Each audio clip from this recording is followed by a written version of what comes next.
Hello everyone. So today I want to go through a focused topic on motor units and graded contraction. This topics comes from chapter 9 and focuses on slides 37 to 42. I moved a couple things around in here just so it kind of makes sense as far as classification for you all. So we've talked about motor units in class, but I just wanted to make sure that this was really clear as far as what they do. So our motor unit, it has to do with a motor neuron. So, coming off of your brain, extending down the spinal cord and going to your muscle.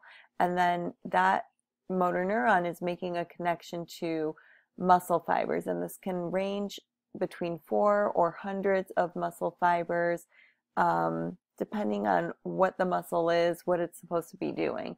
So we know that we have larger muscles that are going to have motor units with lots of muscle fibers, whereas smaller muscles that are going to have more delicate movements will contain motor units with fewer fibers. So what does this all really mean? So I want you to picture a muscle here. We'll draw some striations in here. It means that we can control motor units, or control a muscle rather, by using multiple motor units. So this is I won't write the whole thing, motor unit 1. And then I will have another motor unit coming from over here, branching motor unit 2. And I might even have another one. Let's say this is motor unit 3. And all of these are grouping certain muscle fibers together. So for instance, if you cut through this muscle fiber and you were looking at each of these fascicles, okay, you would see that a nerve fiber is going to each of them. So this belongs all to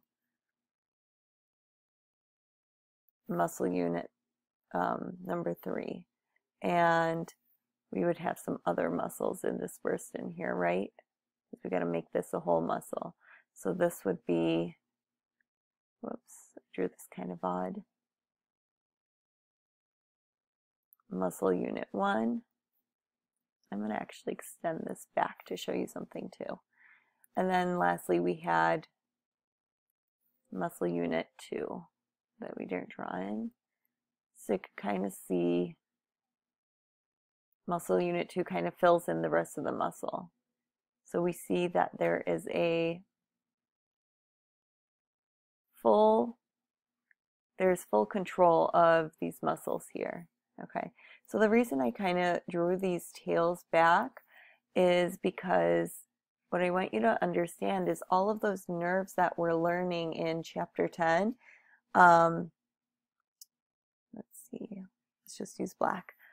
All those nerves you're learning from chapter 10, like for instance, let's not use that one. For instance, gracilis is innervated by the obturator nerve, or your semitendinosus is innervated by the sciatic nerve.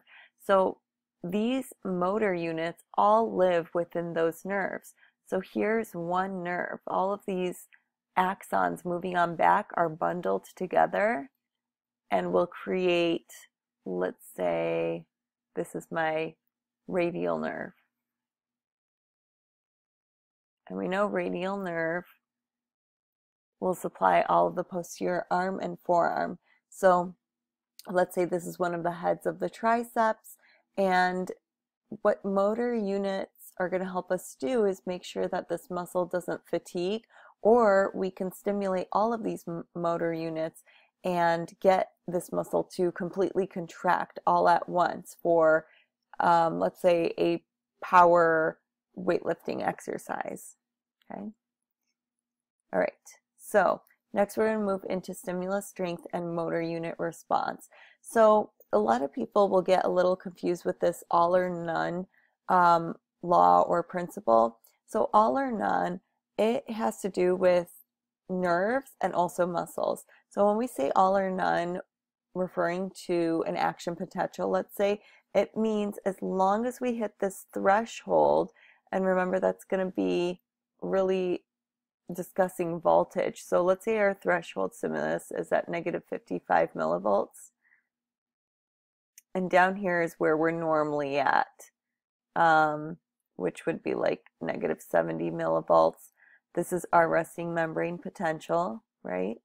And we get a stimulus, and sometimes that stimulus is not strong enough to reach our threshold. And so we get none. We don't get a response. We don't get an action potential. So this is called a sub-threshold stimulus. And I put two slides kind of together here so this makes a little bit more sense. So our sub-threshold stimulus, let's take a look at all of that. No action potential, no contraction. So we see here, didn't reach threshold. Here, there are no motor units that are excited, so no fibers really working there, and no tension created here. And basically, we're just left down here, no tension again. When we get to our threshold stimulus, okay, we get our action potential, and it's going to send that action potential along the sarcolemma of the muscle and cause contraction to take place. So that would be like number 3. I forgot to circle number 2 for our threshold stimulus there too. So we see that now we've got a motor unit fired. So at our threshold stimulus, that doesn't mean we're getting everything here, all of our muscle fibers. It means that we have at least one motor unit that has contracted muscle fibers. And so we see some strength in here now. We see tension building. And here's our one motor unit response down in here. Okay, let's move on to our next group. So we are getting our action potentials once we hit threshold, right? So how do we determine strength? How do we get a contraction to be stronger? We have to activate more motor units, right? All of these guys. We have to activate the motor units to get more muscle contraction. So we go through something called multiple motor unit summation.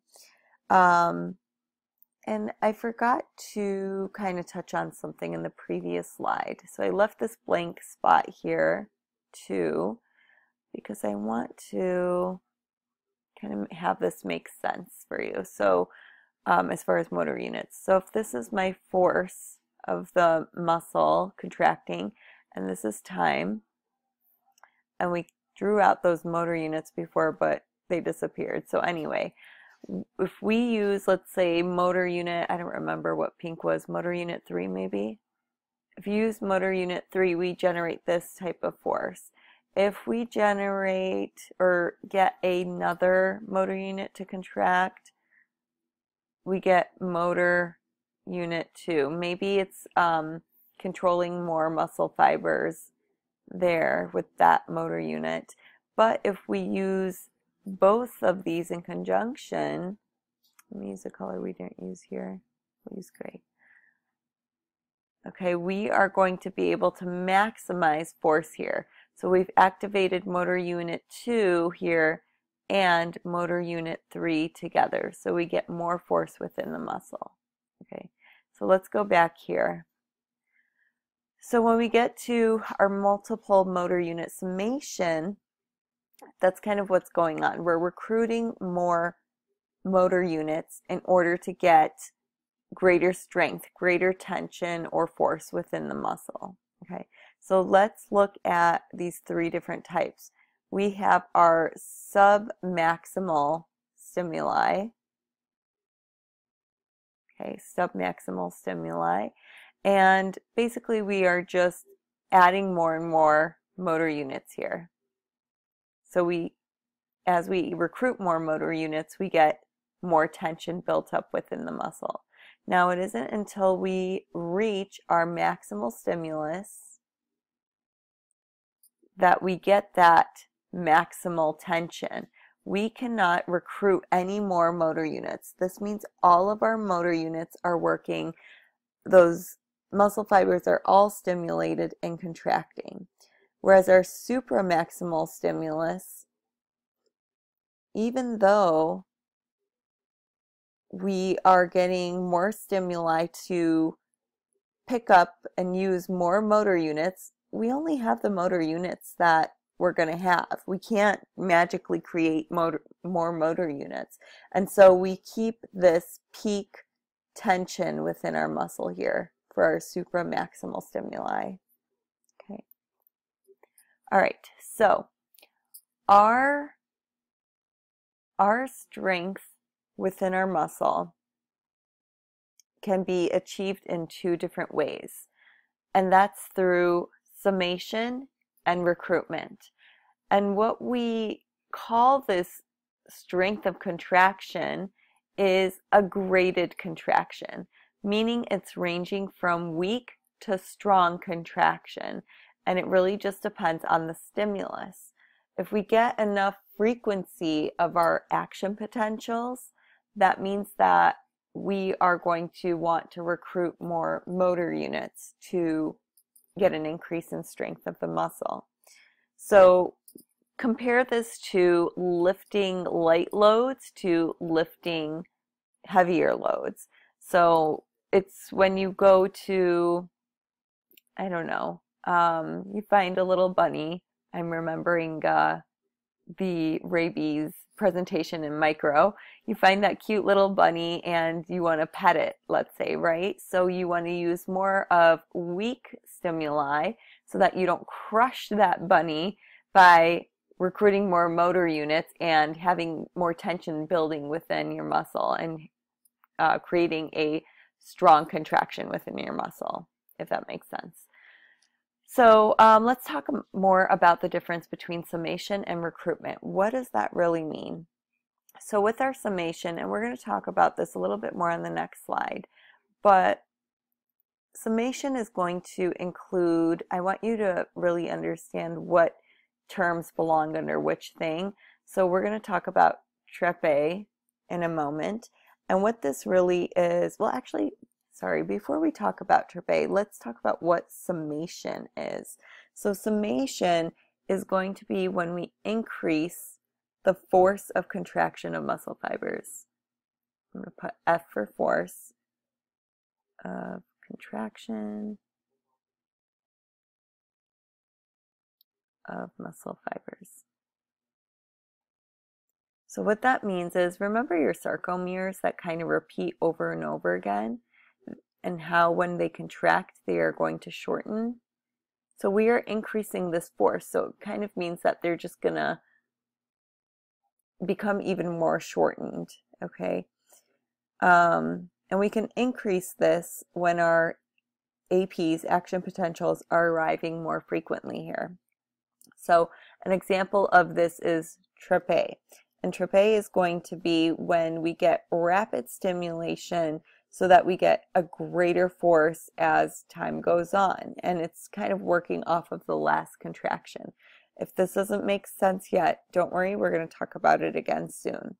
Now, when we talk about recruitment, this is going to be more of increasing the number of muscle fibers contracting. Sorry, my pen is not working well again. Whoops, no O. Contracting. Okay. And so the term that we really want to put under recruitment is going to be multiple, oh geez, summation,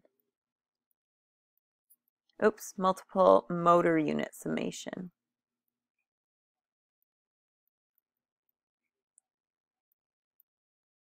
Okay, that is what we just talked about, right? That submaximal stimulus, maximal stimulus, all of that has to do with this multiple motor unit summation, okay? So what we're doing there is just increasing our stimulus strength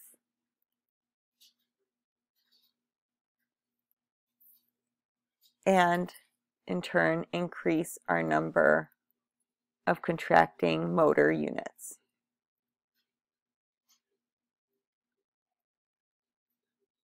This is really getting worse, isn't it? Okay, so that links back to our recruitment. We're recruiting more motor units so that we can increase the strength. Okay. One more term I want to add here under summation is going to be tetanus. Oops. Okay. More on this in the following slides too. So let's talk about trebay first. This is going to be a graded response. So we have our muscle rested, okay, it's relaxed for a long period of time. And then we have low, do I have this on here? I don't. So you're going to have low, there we go. Where was I going? Low frequency stimulation.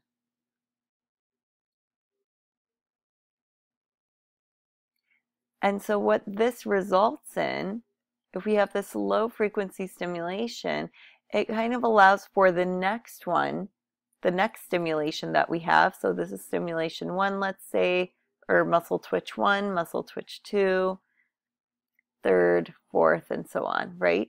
So it's allowing the next contraction to become even stronger. So after a couple contractions, we see that we reach this maximal tension level here. We can't, whoop, where did my screen go? Oh, it got rid of all my writing. Anyway, we can't go any higher than this as far as tension. So why is that? Why are all these contractions equal, and how are we able to increase this after we get relaxation? It's because we have our calcium that would be around our myofibrils here, and within the first few contractions here, the calcium in our sarcoplasm, so surrounding the actin and the myosin, they are going to stick around, and that's why we are more efficient when we contract the next time. Instead of all the calcium going back to the sarcoplasmic reticulum, some of them hang around, and we can attach it more to troponin, move tropomyosin out of the way so we can reveal those active sites on our actin filament for the myosin heads to attach there. Okay. So another thing to keep in mind too here is that it's going to take muscle twice as long to relax than it is to contract. So our calcium moves out of the sarcoplasmic reticulum really quickly, but it takes a longer time, more of a slow movement of the calcium to move back in the sarcoplasmic reticulum. That's why they're sticking around, and we can get these next contractions to be to create more tension, more strength within the muscle. Okay, so let's move into tetanus now. Again, this is another type of summation. So it says, as frequency of our action potentials are going to increase, the frequency of contraction increases. That makes sense, right? Action potentials is what is going to cause the muscle to contract in the first place. So what is tetanus? It's going to be a period where we have sustained contraction. So let's focus on this image down here real quick. See how this is sustained and we keep that tension in place? So if we have enough action potentials happening kind of back to back, then we get this complete tetanus. Here's our twitch. This kind of reminds us of our trebay a little bit, right? Except we're not seeing that building of the stronger tension building up. But anyway, we are seeing that we have some relaxation taking place within this muscle here. Whereas if we start seeing in frequency 2, we are more frequently adding action potentials. So instead of this muscle being able to completely relax here, it only partially relaxes. And then so we can kind of build upon that and gain more tension. And then over here, if we add frequency 3, that means we're increasing the frequency even more of our action potentials. And then we move up to even more tension building up on the muscle and partial relaxation. Again, not full relaxation down here, just partially. And then by frequency 4, we are not allowing any relaxation to take place, and we get complete tetanus where we are able to sustain that contraction. Okay.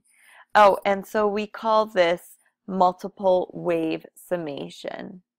Okay, multiple wave summation. So last thing I want to do before we talk about tension is I kind of want to compare and contrast trebay and tetanus. So, and I'm just going to do this on this slide because I have room here.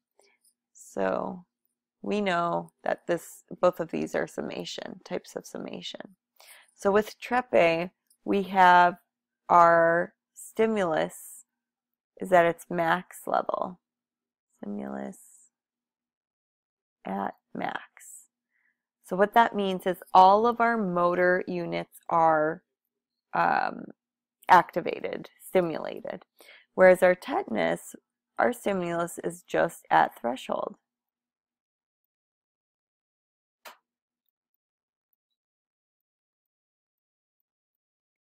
And we're just using one motor unit with this.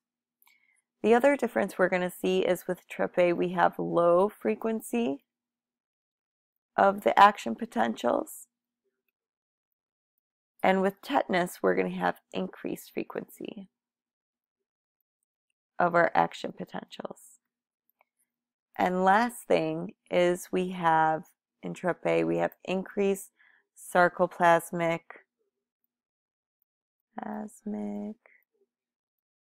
calcium. And this is more of a comparison. We are also going to have increased sarcoplasmic calcium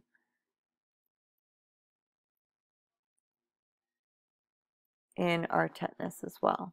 Okay, to allow for that summation to take place. So that brings us to tension. So tension is produced by our contraction, the force exerted on the load or the object to be moved. If we want optimal tension or contraction, it'll occur when the sarcomere is at rest so that there's optimal overlap within the actin and myosin filament. So what this means is you want kind of a happy medium. If you are stretching your myosin and actin too far apart, so if my myosin would all be here, okay, and actin would be further out on the ends here, that is not going to give us our optimal contraction. Same thing if my actin, let's say we changed it, and we made actin really close here to the M line and really overlapping our myosin filaments, that's not going to allow us for optimal contraction either. So you kind of want a happy medium instead. So what this is going to be important for are our athletes kind of being prepared for what they want their muscles to do, how they want them to be triggered. So your book, I think, gave you an example of a weightlifter and trying to do a power resistance exercise. And so they might be stretching their upper or lower limb muscles to kind of get their sarcomeres in the right position. You might add a little bit of a bend in the knee or a bend in the elbow in order to allow this to take place. So that is it for this focus topic. Let me know if you guys have any questions on this or any other topic so I can clarify that for you.